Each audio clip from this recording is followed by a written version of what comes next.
अंजाम आधुनिक सोच का। Wife swapping. शादी की सहनाई का शोर थम गया। समीरा के मन में मखमली रोमांच ने जगह ले ली। संकेत का हाथ थामे जिंदगी के नए सफर के पहले पायदान पर पैर रखते ही समीरा मानो हवा में उड़ रही थी।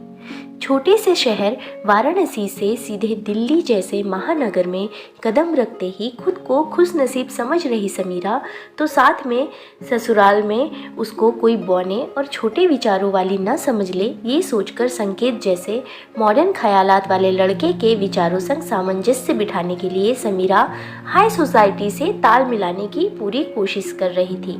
स्मार्ट तो थी ही, बहुत जल्दी संकेत की दुनिया में घुलने लगी। मायके में कहा संयमी जीवन जी रही थी। रात को 10 बजे सोना और सुबह 6 बजे उठ जाना। मर्यादित चीज़ों के साथ सहूलियत से जीने वाली समीरा को दिल्ली की चकाचौंध भरी दुनिया भा रही थी। नाइट क्लबों में देर रात तक घूमना, पार्टीज, सुबह देर तक सोना, लग्जरी गाड़ियों में लॉन्ग ड्राइव और बड़ी बड़ी होटलों में कभी लंच तो कभी डिनर और रिजॉर्ट्स में ऐश करना।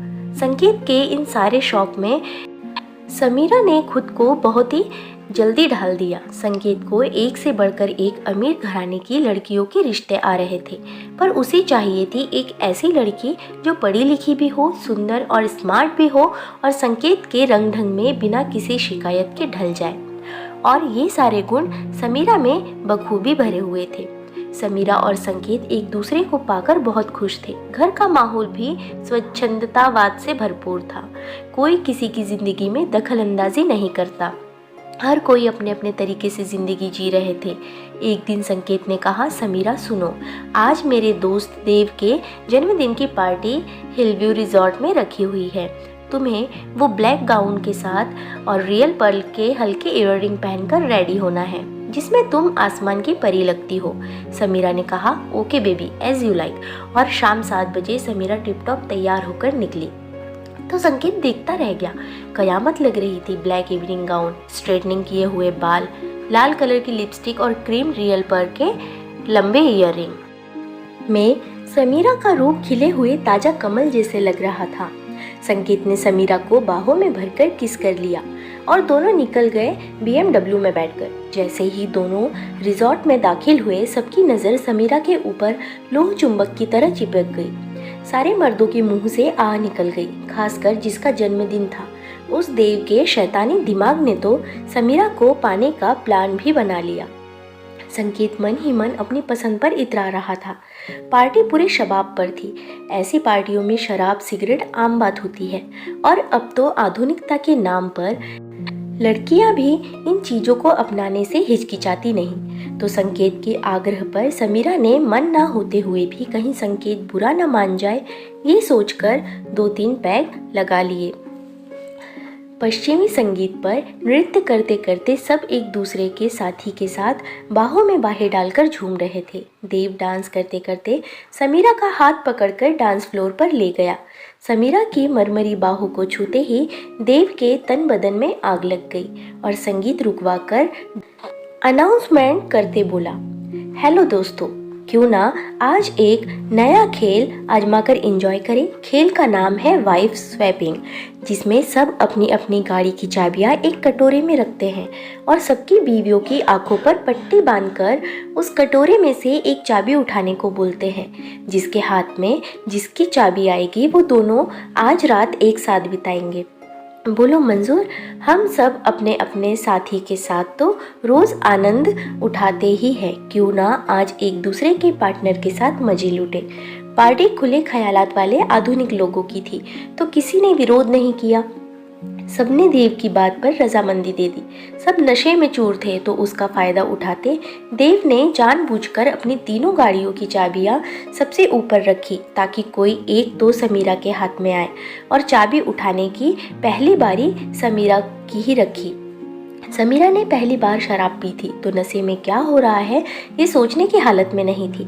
यंत्रवत आंखों पर पट्टी बंधवा ली और कटोरे में हाथ डालकर जो चाबी हाथ में आई उठा ली, जो देव की ऑडी की थी। समीरा के हाथ में अपनी गाड़ी की चाबी देखते ही देव की कामेच्छा उसकी आंखों में सांप बनकर लौटने लगी।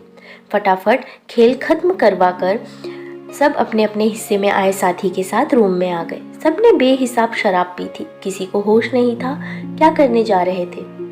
समीरा यंत्र वंत्र देख के साथ रूम में आई और आते ही बिस्तर पर फिसल पड़ी। ना खुद का होश था ना कपड़ों का। समीरा का लावण्य लो नेक गाउन में चीरता हुआ छलक रहा था, जिसे देखकर देव भूखे भेड़िए की तरह समीरा पर टूट पड़ा और पूरी रात समीरा के बदन को नोचता रहा। रात भर वहसियाना खेल हर एक रूम में चलता रहा। खिड़की से आती सुबह की पहली किरण ने समीरा की पलकों पर दस्तक दी। आहिस्ता से आंखों को मलती इधर उधर संकेत को ढूंढने लगी। नशे की वजह से अब भी समीरा का सिर चकरा रहा था। बाजू में देव को आधे कपड़ों में सोया हुआ देखते ही समीरा झट से उठ खड़ी हुई, पर ये क्या, उसके तन पर एक भी कपड़ा ना पाकर शर्म से, गुस्से से और धिक्कार से तिलमिलाती कपड़े पहनने लगी। दिमाग सुन्न हो चला था, आंखों से आंसू बह रहे थे। मोबाइल उठाकर संकेत को कॉल लगाया और सीधे बोल दिया, चलो घर चलते हैं, मैं गाड़ी के पास खड़ी हूँ। संकेत झट से कपड़े लपेटकर गाड़ी के पास पहुंच गया। समीरा रुआसी सी नतमस्तक खड़ी थी। संकेत शर्म के मारे कुछ बोलने की हालत में नहीं था। चुपचाप से दोनों घर आ गए। घर आते ही समीरा बाथरूम में चली गई।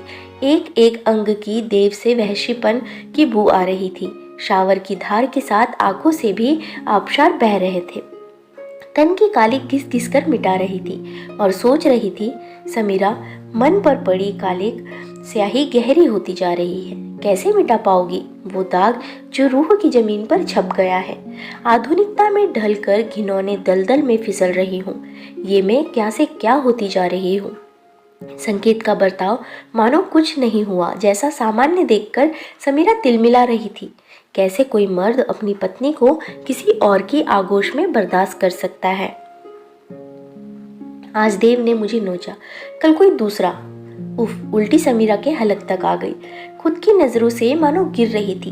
एक हफ्ता बीत गया। संकेत को लगा समीरा अब सब भूलकर सामान्य हो गई है, तो संकेत समीरा के करीब जाने की कोशिश करने लगा।